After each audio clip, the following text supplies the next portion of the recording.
आप सभी को जय मसीह की। प्रभु यीशु मसीह के मधुर और मीठे नाम से स्वर्ग सुमन के हर एक श्रोताओं को, दर्शकों को अभिनंदन। आज के सुबह परमेश्वर के वचन से हम अनंत जीवन और परमेश्वर के प्रेम के विषय में कुछ बातों को देखना चाहते हैं। आइए हम लोग लूका रचित सुसमाचार उसका 10वां अध्याय उसके 25वें पद से 37वें पद तक की बात को पढ़ेंगे। परमेश्वर का वचन लूका 10 उसके 25 में इस प्रकार से कहता है, और देखो एक व्यवस्थापक उठा और ये कहकर उसकी परीक्षा कहने लगा, हे गुरु, अनंत जीवन का वारिस होने के लिए मैं क्या करूं? मेरे प्रियो, अनंत जीवन एक ऐसी सच्चाई है जो हर एक व्यक्ति कहीं ना कहीं अपने जीवन में जानता और पहचानता है। अगर भारत की संस्कृति की बात की जाए तो यीशु मसीह के जन्म के सैकड़ों साल पहले हमारे भारत में ये प्रार्थना की गई, अस्तो माँ सद्गमय, तमसो माँ ज्योतिर्गमय, मृत्योर्मा अमृतम गमय। अस्तो माँ सद्गमय, हे ईश्वर हमें सच्चाई के रास्ते पर लेकर के चल। तमसो माँ ज्योतिर्गमय, हमें अंधकार से ज्योति में लेकर के चल। मृत्योर्मा अमृतम गमय, हमें मृत्यु से जीवन की ओर लेकर के चल। उसका जवाब यीशु मसीह ने कुछ इस प्रकार से दिया, मार्ग, सत्य और जीवन मैं ही हूं। मेरे प्रियो, यहां पर धर्म के व्यवस्थापक यीशु से प्रश्न करते हैं, अनंत जीवन का वारिस होने के लिए हम क्या करें? आइए देखिए यीशु मसीह ने क्या उत्तर दिया। उसने उससे कहा, व्यवस्था में क्या लिखा है, तू उसे कैसे पढ़ता है? उसने उत्तर दिया, तू प्रभु अपने परमेश्वर से अपने सारे मन, अपने सारे प्राण और अपनी सारी शक्ति और अपनी सारी बुद्धि के साथ प्रेम रख, और अपने पड़ोसी से अपने समान प्रेम रख। उसने उनसे कहा, तूने ठीक उत्तर दिया है, यदि तू ऐसा करेगा तो तू जीवित रहेगा।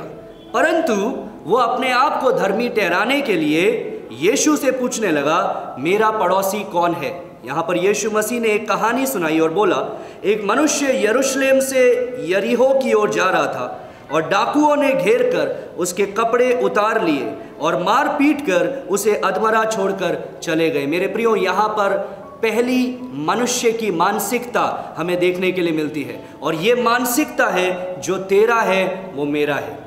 ये एक डाकू की मानसिकता है। मेरे प्रियो, जब किसी के पास में कुछ चीज़ों को देखते हैं, कुछ बातों को देखते हैं, ये जीवन की अभिलाषा के कारण, आंखों की अभिलाषा के कारण, जीविका की घमंड के कारण लगता है जो उसका है वो मेरे पास आ जाए, और अगर वो नहीं आ पाता है तो उसके लिए अलग अलग षड्यंत्र या अलग अलग तरकीब अपनाने लगते हैं। जब वो भी नहीं आ पाता है तो फिर आरोप लगाने का सिलसिला चालू होता है। यहाँ पर एक और व्यक्ति उसके पास से निकला, इस अधमरी व्यक्ति के पास से 31 पद में लिखा है, और ऐसा हुआ कि उसी मार्ग से एक याजक जा रहा था, परंतु उसे देखकर कतरा करके चला गया।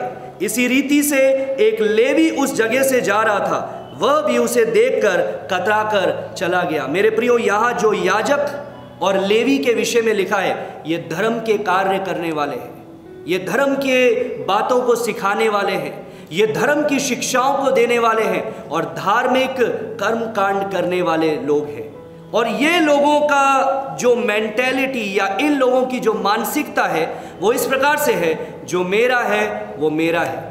मैं क्यों दूसरे के साथ में अपनी बातों को बांटूं? जहां से मुझे फायदा नहीं हो रहा है वहां पर मैं क्यों कार्य करूं? इस प्रकार की मानसिकता रखने वाले भी लोग इस संसार में पाए जाते हैं। उनको लगता है कि मैंने किसी का बुरा नहीं किया है, मैंने उसके साथ में कुछ बुराई नहीं किया है, तो मैं क्यों आगे बढ़ करके उसकी मदद भी करूं? दूसरे कौन से मेरी मदद करते हैं, दूसरे कौन से मेरे समय में मेरे साथ रहते हैं? इस प्रकार की मानसिकता वाले लोग हैं। इसी रीति से एक और मनुष्य उस रास्ते से जा रहा था जो एक सामरी व्यक्ति था। ये सामरी व्यक्ति, मेरे प्रियो, हमें पता है बाइबल के अंदर निचले वर्ग के माने जाते थे। यहूदी सामरियों को नीचे दृष्टि से देखते थे, निचला करके उनको देखा जाता था। और ये सामरी व्यक्ति वहां से निकला, और आइए देखिए उसने क्या किया। वो वहां से निकल करके उसने उस पर तरस खाया। मेरे प्रियो, तरस तो लेवी ने भी खाया था, तरस तो याजक ने भी खाया था, लेकिन उसके अलावा कुछ किया नहीं। ऐसे लोग भी हैं जो बातों के धनी होते हैं, लेकिन जब कार्य पड़ता है, मदद की गुहार लगाई जाती है, तो ये लोग सबसे पहले पीठ मोड़ करके चले जाते हैं। लेकिन ये सामरी व्यक्ति जिसको हीन दृष्टि से देखा जाता था, नीचे नजर से देखा जाता था, उसने उसके पास आकर उसके घावों पर तेल लगाया, उसको दाखरस डालकर पट्टियां बांधी, अपनी सवारी पर चढ़ाकर उसे सराय में ले गया, उसकी सेवा टहल की।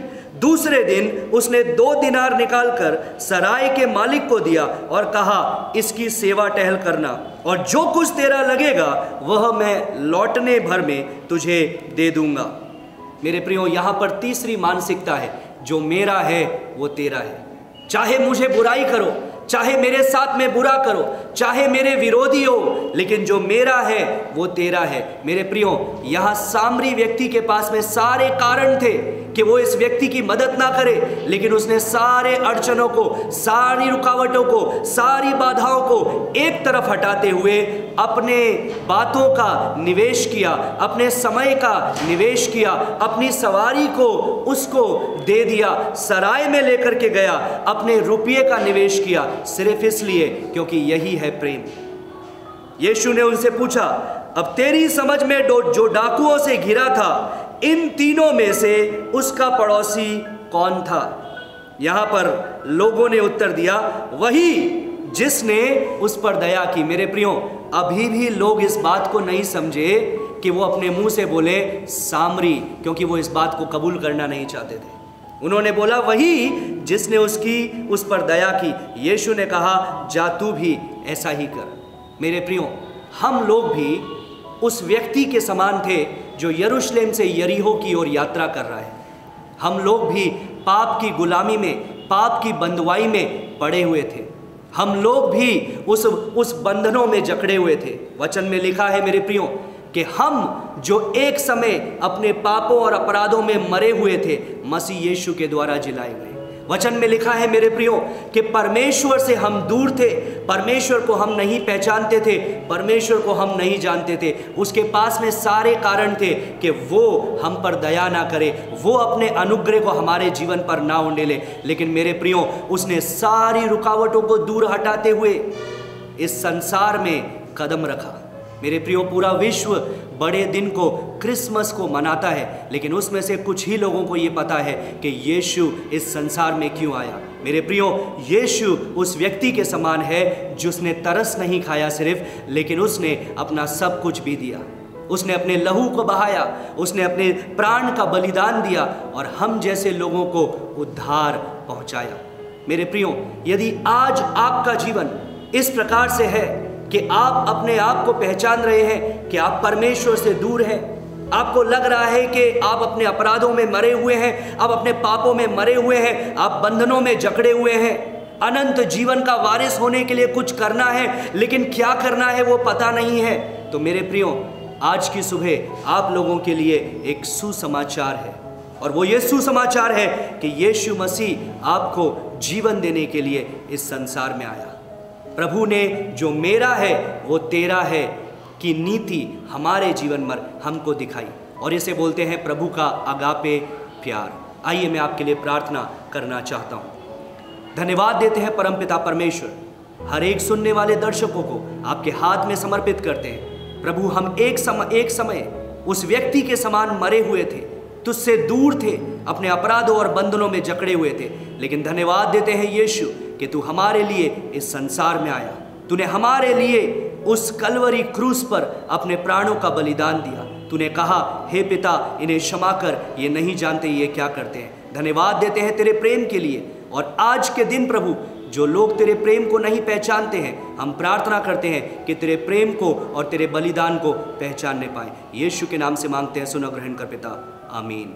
आइए हम लोग आशीष वचन को ग्रहण करेंगे। अब हमारे परमेश्वर पिता का प्रेम, मसीह यीशु की अनुग्रह और शांति, पवित्र आत्मा की संगति और सहभागिता हम में से हर एक के साथ में, और जितने लोग प्रभु के नाम को लेते हैं उनके साथ में यीशु के दूसरे आगमन तक होती रहे। आमीन, आमीन, आमीन।